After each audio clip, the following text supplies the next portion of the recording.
မိကုန်းနံပါတ်9ကိုသွားပါမယ်မိကုန်းနံပါတ်9မြတ်စွာဘုရားရှင်ပြိဋိဘံခရီးအပြီးတိုင်ကြွတော်မူခြင်းဟာမြတ်စွာဘုရားရှင်ပြိဋိဘံခရီးအပြီးတိုင်ကြွတော်မူခြင်းဖြစ်သောမဟာတက္ကရာ148ခုနှစ်ကစုံလပြည့်နေ့အချိန်ခါသမယတွင်အရှင်မဟာကတ္တပမထေမြတ်သည်ဝါတော်မြည်မြ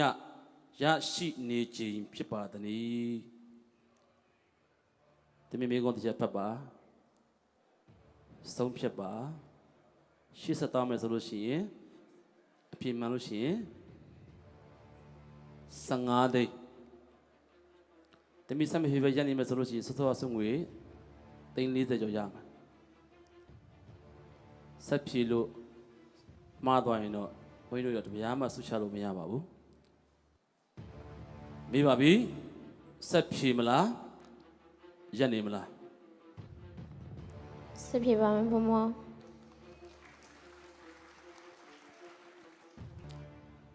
သမီးဒီမေကွန်းကိုဆက်ဖြေဖို့ရွေးပြီးပြီဆိုရင်ဒီမေကွန်းအတွက် bonus 4 သိန်းထပ်ပြီးတော့စောင့်ပေးပါမယ်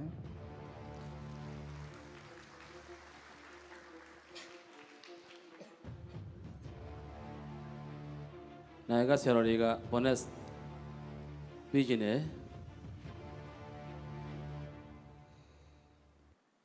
အဖြေလေးမျိုးပြပါမယ်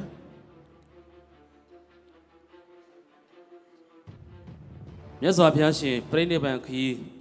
အပြီးတိုင်ကြွတော်မူခြင်းဖြစ်သောမဟာတက္ကရာ148ခုကစုံလပြည့်နေ့အချိန်ကသမယတွင်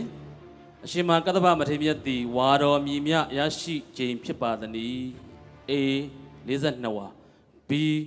43ဝါ C 44ဝါနဲ့ D 45ဝါ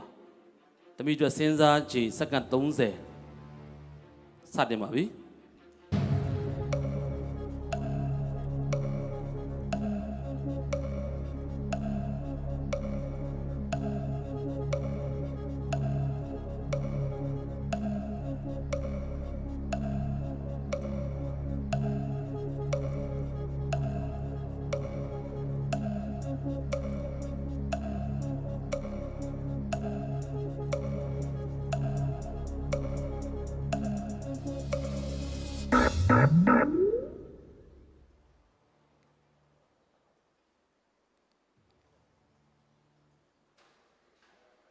အဖြေရွေးလို့ရပါပြီ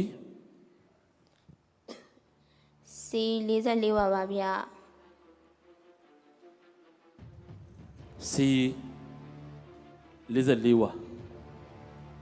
တေချာပြီလားသမီးတေချာပါပြီဘုံမောအဖြေမှတ်လိုက်ပါသမီးရဲ့အဖြေ C သမီးရဲ့ရွေးချယ်မှုပါပဲတကယ်တော့ဒီမိကုန်းကိုအဖြေသိရဖို့ဆိုလို့ရှိရင်အရှင်မကတ္တဗယံဖြစ်တဲ့ချိန်ကိုသိလို့ရှိရင်သမီးအဖြေမှန်ရပြီအရှင်မကတ္တဗဘယ်ချိန်မှာယံဖြစ်တယ်ဆိုတာသိလို့ရှိရင်လည်းသမီးအဖြေရပြီသမီးအရှင်မကတ္တဗဘယ်ချိန်မှာယံဖြစ်တာကိုမှတ်ဘူးလေဖြာမြတ်စွာဘုရားဘယ်နှဝါရမှာမှတ်ဘူးလားဆာဗျာတဝါရပြီးမှပါဘောအဲဆိုတော့မြတ်စွာဘုရားကဘယ်နှဝါထိနေသွားတာတော့45ဝါပါဘုံမောတဝါနှုတ်လို့ရှိရင်44ဝါပါဘုံမောအပြည့်မှန်နေပေါ့တင်မကိုကျော်တော်လင်းအပြည့်မှန်စစ်ပေးပါတင်ပါဗျာစုချင်းငွေချက်15သိန်းတန်အဖြေမှန်ကတော့မှန်ပါတယ်ခင်ဗျာ